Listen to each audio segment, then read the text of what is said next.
Hello दोस्तों, स्वागत है आप सभी का धीराज क्लासेस में। और गाइस, आपको पता है आज है 1 मार्च। ठीक है, तो मार्च में अधिकतर केवीएस में कॉन्ट्रेक्चुअल टीचर के इंटरव्यूज कंडक्ट किए जाते हैं। ये केवीएस का एक रूटीन प्रोसेस है और ये या तो स्कूल लेवल पे होते हैं, ठीक है, या फिर क्लस्टर लेवल पे। ये क्या चीज है? यानी हर स्कूल अपनी वैकेंसी, जो भी वहां पे वैकेंसी है उसके अकॉर्डिंग इंटरव्यू कॉल करता है।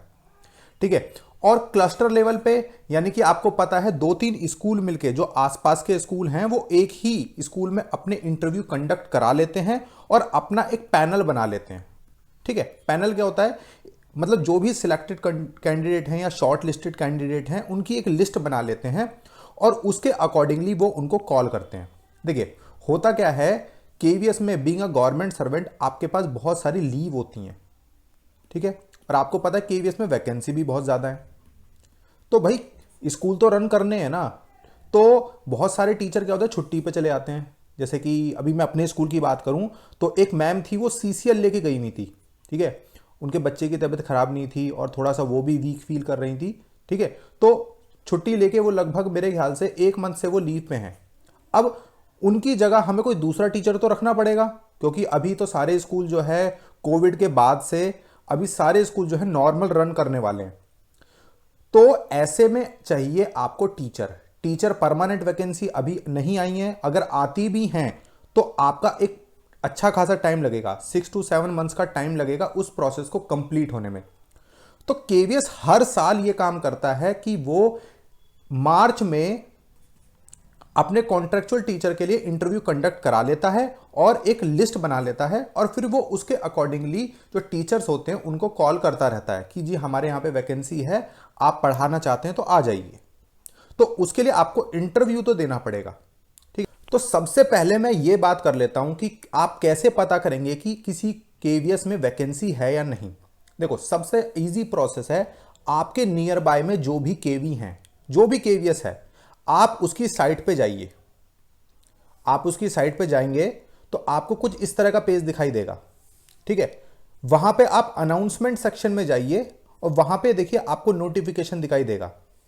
तो जैसे कि अभी आप देख रहे हैं कि ये नोटिफिकेशन, ये केंद्रीय विद्यालय नंबर 3 जयपुर, ठीक है, इसकी साइट मैंने ओपन करी। अनाउंसमेंट सेक्शन में मैं जाता हूं, यहां पे कॉन्ट्रेक्चुअल टीचर के लिए जो भी नोटिफिकेशन आई है मेरे को दिखाई देगी। ठीक है, आप इसको ओपन करिए। अगर आप इनकी जो रिक्वायरमेंट है वो फुलफिल करते हैं, ये वॉक इन इंटरव्यू होता है, आप वहां पे जाएंगे। ठीक है, अपने डॉक्यूमेंट वेरिफिकेशन कराइए, जो भी आप डॉक्यूमेंट लेके जाएंगे उनकी वेरिफिकेशन कराइए और उसके बाद आपको पैनल में भेज दिया जाएगा।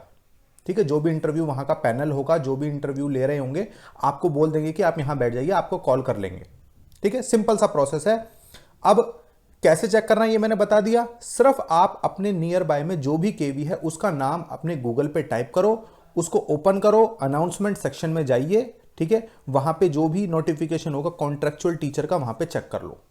ठीक है, बात करते हैं अब सैलरी की, कि अगर आप केवीएस में एज अ कॉन्ट्रेक्चुअल टीचर जाते हैं तो आपको कितनी सैलरी मिलेगी। देखिए, ये सैलरी के लिए मैंने ओपन किया हुआ है। तो सैलरी है आपकी पीजीटी की, नॉर्मल स्टेशन पे 27,500, हार्ड स्टेशन पे 32,500 और वेरी हार्ड स्टेशन पे 35,000। ठीक है, टीजीटी की 26,250, हार्ड स्टेशन पे 31,250 और वेरी हार्ड पे आपकी ये सैलरी है। पीआरटी की बात अगर मैं करूं तो नॉर्मल स्टेशन जैसे दिल्ली, जयपुर, ठीक है, यहां पे आपको मिलती हैं 21,250 रुपए। हार्ड स्टेशन आपको पता है, जितने भी आपके हिली एरियाज हैं हार्ड स्टेशन में आपकी ये सैलरी रहती है, और वेरी हार्ड जैसे कि लद्दाख वगैरह हो गए, वहां पे आपको ये सैलरी पे की जाएगी। ठीक है, इसके साथ साथ आपको पर मंथ, हर मंथ में एक लीव भी मिलती है, एक छुट्टी भी आपको देंगे कि आपको कोई काम है तो आप कर सकते हैं। ठीक है, और इसके आपको पैसे भी मिलेंगे। ठीक है, यानी इसके लिए आपके कोई पैसे नहीं कटेंगे, अलग से कुछ नहीं मिलेगा, इसके आपके कोई भी पैसे नहीं कटेंगे। और अगर आप ये छुट्टी नहीं लेते हैं तो ये कैरी फॉरवर्ड नेक्स्ट मंथ के लिए नहीं होगी, इस बात का ध्यान रखना। ठीक है, चलो अब इंटरव्यू देते समय, आप इंटरव्यू के लिए जा रहे हैं, आपको किन किन बातों का ध्यान रखना है इसको लेके भी एक बार हम डिस्कस कर लेते हैं। गाइज, अब हम डिस्कस करते हैं उन पॉइंट्स को जब आप इंटरव्यू देने के लिए जा रहे हैं। तो सबसे पहले अगर आप इंटरव्यू देने जाते हैं तो कोई भी पर्सन है XYZ, वो आपको जज करता है तो वो जज करता है आपकी ड्रेसिंग सेंस को देख के, आपके कपड़ों को देख के। तो अगर आप गर्ल हैं तो या तो आप साड़ी पहन के जा सकते हैं या आप सूट पहन के जा सकते हैं, जो भी आपके लिए कंफर्टेबल है, but if you can wear sari it is best. अगर आप बॉयज हैं, लड़के हैं आप, तो एक सिंपल सा आप ट्राउजर और एक सिंपल सी शर्ट, शर्ट ज्यादा चमकदार या भड़कीली शर्ट नहीं होनी चाहिए, सिंपल सी आप शर्ट पहन के जा सकते हैं। सेकंड थिंग, जब भी आप रूम में एंटर करें, रूम में एंटर करने के बाद आप उन्हें जो भी टाइम हो रहा है उसके अकॉर्डिंगली उनको गुड मॉर्निंग और गुड आफ्टरनून जरूर विश करें। अगर वहां पे फीमेल कोई बैठी हैं तो पहले उनको विश करें, बाद में जो मेल हैं उनको विश करें, ठीक है। और एक अच्छी सी स्माइल के साथ उनको विश करें। उन्हें लगना चाहिए कि आपको जो इंटरव्यू का कोई स्ट्रेस नहीं है, आप हैप्पी हैं, ठीक है, अच्छा लगना चाहिए उनको। Third thing, introduction. गाइस, किसी भी इंटरव्यू की जान होता है आपका इंट्रो, ठीक है। जो आप शुरू में 6 से 7 लाइनें बोलते हैं ना अपने बारे में, वो आपकी जान होती है इंटरव्यू की। आप परमानेंट के लिए जाओ, आप कॉन्ट्रैक्चुअल के लिए जाओ, आप किसी भी पोस्ट के लिए जाओ, इंट्रोडक्शन में से ही सवाल बनते हैं। जब वो आपसे बात करते हैं ना अपने बारे में कुछ बताइए, tell us something about yourself, तो उसी में से वो क्वेश्चन खींचते हैं कि अब इससे क्या पूछें। तो अच्छे से अपना इंट्रोडक्शन दीजिए, कोशिश करें आप इंग्लिश में दें, क्योंकि एज अ PRT अगर मैं बात करूं, आपको जो 3 सब्जेक्ट हैं, ठीक है, हिंदी को छोड़ के बाकी सब्जेक्ट आपको इंग्लिश में ही पढ़ाने हैं। तो वो चेक करते हैं कि आप हिंदी और इंग्लिश में आपकी प्रोफिशिएंसी है या नहीं। तो मैं चाहूंगा कि आप जो इंटरव्यू में जो अपना इंट्रो दें, इंग्लिश में ही दें, ठीक है। अच्छे से बताइए उनको बारे में कि आप क्यों ज्वाइन करना चाहते हैं KVS में, और आपकी टीचिंग में कुछ अचीवमेंट्स हैं उसके बारे में बताएं, कोई आपका एक्सपीरियंस है वो भी उनको बताएं, ठीक है। और हाँ, अगर आप फ्रेशर हैं, तो ये ना कहें कि हाँ जी मैं पहली बार आ रहा हूँ। आप उन्हें बताएं कि हाँ मैं ट्यूशन्स पढ़ाता हूँ, हाँ मैंने फॉर्मली किसी इंस्टीट्यूशन में नहीं पढ़ाया है, और KVS एक रेप्यूटेड इंस्टीट्यूशन है, मैं इसको जरूर ज्वाइन करना चाहूँगा।